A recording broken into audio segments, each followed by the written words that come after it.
Yes, ma'am. The thing we should eat mushrooms, but then you're going to say those are fungus. We were taught that that was a fungus, don't eat any mushrooms.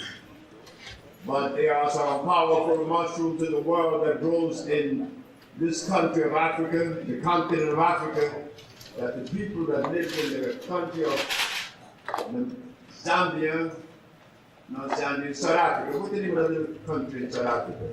Right next to Zimbabwe. Oh, come on.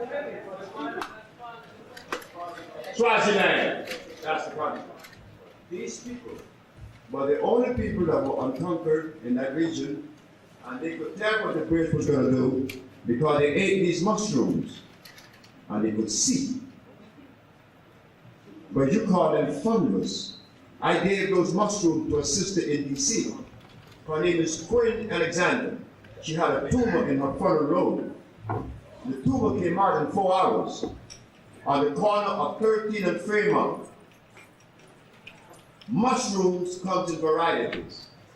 They are the Portobello, they are the Crimini, they are also the one that is known as the Oyster Mushroom. You chop them up, you saute them with onions and bell pepper, and tomatoes you want to, and you make a nice little saute dish there that you could have with some quinoa, grain.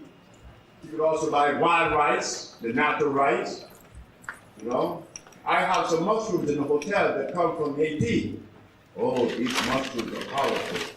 They make rice taste like meat is in it. I have them, I was given that by the Haitian because this woman was cured of melanoma. She's a Haitian. So you have these Haitian mushrooms that we collect as a natural. Coming together as a family, then we could put together a program that would see that we would provide ourselves, because I know the tropics, I know Central and South America. I traveled there now for 28 years, I was born over there. I could help. Now you could help, I could help you. But I need you just as much or more than you need me.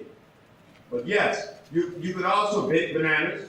You put them in oil when you're right, you bake them, don't eat any plantains.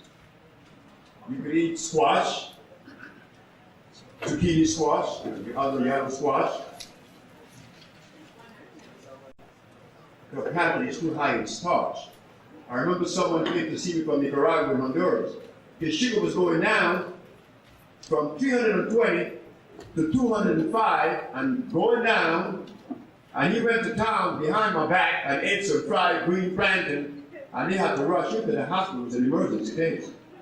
And I used to like green fried plantain.